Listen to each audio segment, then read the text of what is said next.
2-5-1 progression is the heart and soul of jazz.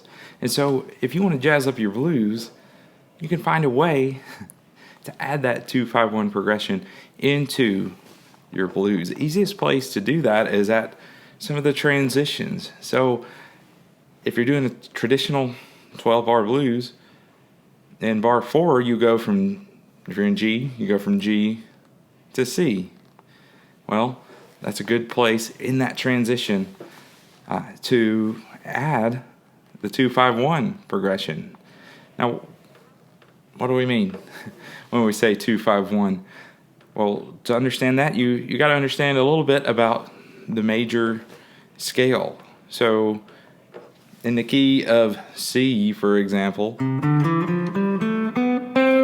you have those 8 notes that make up the octave, and on each one of those, if you harmonize it, which means you add the harmony that goes along with the note, then you get these chords. You get C, D minor, E minor, F, G, A minor, B diminished, and then a C again. That gives you all the chords that fit within the key of C. We call those the diatonic chords if they fit that pattern. And so if we give each one a number, 1 through 7, then a 2-5-1 progression. In the key of C, it would start on D minor, and then that's the 2, and then the 5 would be G, and then the 1, C. Do you see how the chords themselves kind of resolve if you go from G back to C? There's quite a bit of resolution there, and so it sets you up for some really cool things that you can do on the guitar. And so when you're playing blues, if you want to break out of those pentatonic boxes, one of the things you can do is play arpeggios over the chords. And an arpeggio is just a broken chord. You're just playing the notes that are in that chord individually. Instead of strumming C, you arpeggiate it, you break them up. And so if we're doing that in the blues, in the key of C, that measure 4 going into measure 5, you will play the arpeggios of the chords in that 2-5-1 progression. So it would be D minor, G, and C. If you're playing blues, the 7th chord gives a cool sound. And so when you have a 7th chord, instead of having like a triad, which is three notes, you have tetrads, which are 4 notes. That 4th note, that 7th note there, gives you a different sound. And so you can play 4 notes in that arpeggio. And if you want to do the 2-5-1, here it is. So we start out with a D minor 7, because we're in the blues, and 7 sounds good, so it's a tetrad, 4 notes, and you start on D. That's the first note of the chord, and then the 3rd of that, it would be the minor 3rd, which is F, and then the 5th is A, and then your 7th note of that is going to be, the minor 7th would be a C. So you're just playing those 4 notes. And these shapes can be a little tricky if you're used to that pentatonic boxes, but they're really not that hard. They fit the fingers pretty well. So just those 4 notes is the D minor 7 arpeggio. And at the end of this video, there is a tab for examples of you can play this in different positions. You can come up the neck. You can find one that's comfortable for you, that works wherever you're trying to solo. But really, you can find those notes anywhere on the neck, and that's your D minor 7 arpeggio. And then in jazz, half steps sound, they add some tension, they add a little bit of movement, some nuance, some color to your playing.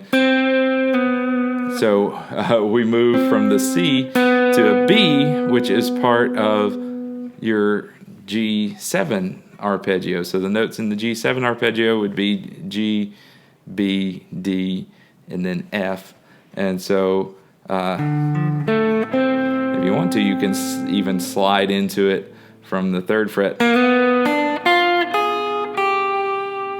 And so that was basically a G7 arpeggio, but we added that weird note in there, that A flat. That's really what's called a flat 9. And you see that how it resolves. It creates that tension before we land on the G note here, which is also in your C chord. So that's kind of our target where we're going there. So the whole thing. So by adding that flat 9, what we're really doing, we're still playing B, D, F. When we add that flat 9, we've created a diminished arpeggio. I have another lesson on this if you're interested in how to apply that to your blues, but it's just one note different from your G7 arpeggio, but it creates that tension in it. So the whole together again. So that's one way to add the jazzy 2-5-1 progression to your blues playing. If you want more ideas, look at the end of this video. There's some tab. You can download it in the link in the description. There's also some backing tracks that you can play. I've added the 2-5-1 progression into a 12-bar blues, and so in bars 4 and 5, you can try these out. I've also given you a practice track just for this progression as it goes in the blues. So 2 beats on the D minor 7 arpeggio, 2 beats on the G7 arpeggio, and then 4 beats on the C. And so you can practice these as you would in the blues, but it just loops over and over again. If you really want to get into jazz, you can use these. You can learn the arpeggios, like I'm going to put on the screen here. You can learn them in 2 octaves, and so that you can play around with that. You can mix up the order and mix up the rhythm, just like you do with your pentatonic scale when you're first learning blues. You learn how to noodle around with that. You can learn how to noodle around with these arpeggios, and in 2 octaves, it gives you more options and gives you more character and color when you're playing your blues. So there's also a backing track that you can download that has just that 2-5-1 in a jazz progression, and that one's going to have 4 beats for the D minor 7, 4 beats for the G7, and then it's going to go to C major 7, which is the tetrad, the 4 notes that are in that harmonized scale there. In jazz, it's going to be the C major 7. So if you want to dip your toe into jazz here, this is a good way to get started. And like I said, it's weird movements for your fingers at first, but if you practice those arpeggios just like you practice your pentatonic scales, then it starts to open up a whole new world. I hope I've helped you out in some way. If so, leave me a comment. Let me know. Have fun. Keep playing.